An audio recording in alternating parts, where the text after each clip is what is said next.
नमस्कार, स्वागत है आपका उत्तराखंड खबरनामा न्यूज में। देश की रक्षा और देश की एक जमीन दुश्मन मुल्कों के कब्जे में ना जाए, इसके लिए भारतीय सैनिक अपनी जान का बलिदान देने से भी पीछे नहीं हटते। मगर हरिद्वार में देश के लिए सब कुछ न्यौछावर करने वाले एक जवान अपनी ही जमीन को लेने के लिए दर दर की ठोकरें खाने को मजबूर है।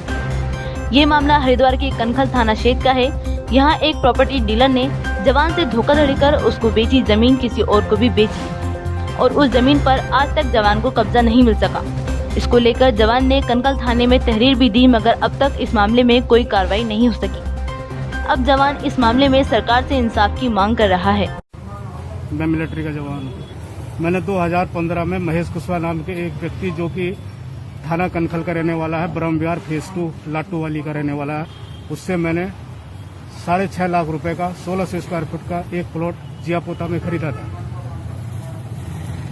काफी समय बाद मैं उसको बोलता रहा कि मेरे नाम पे खारिज करवा, लेकिन हर बार वो मुझे बरगलाता रहा।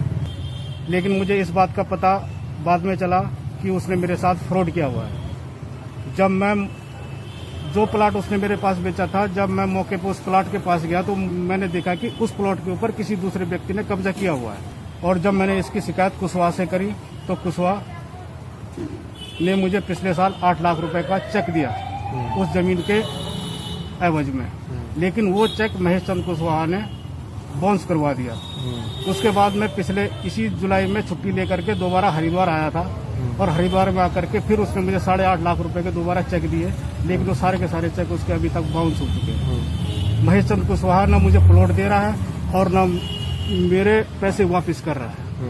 मेरी सरकार से दरख्वास्त है कि मुझे या प्लॉट दे दिया जाए या उससे मेरे पैसे वापस लौटाए जाए और महेश चंद कुशवाहा के खिलाफ सख्त से सख्त कानूनी कार्रवाई हो। सर, हम देश की एक एक इंच की जमीन के लिए सीमा के ऊपर खड़े हैं, लेकिन उनसे बड़े दुश्मन हमारे देश के अंदर पैदा हो चुके हैं। ये मामला है, कोई सचिन नाम के फौजी है। उन्होंने कहा है कि किसी को पैसे दिए थे ज़मीन खरीदने के लिए, तो वो ज़मीन भी उनके नाम पे नहीं हुई है और उनके पैसे भी वापस नहीं मिले। तो इसके संदर्भ में हमारे पास एक तहरीर आई है जिसकी हम जांच करेंगे और उचित कार्रवाई करेंगे। हरिद्वार से उत्तराखंड खबरनामा न्यूज की रिपोर्ट।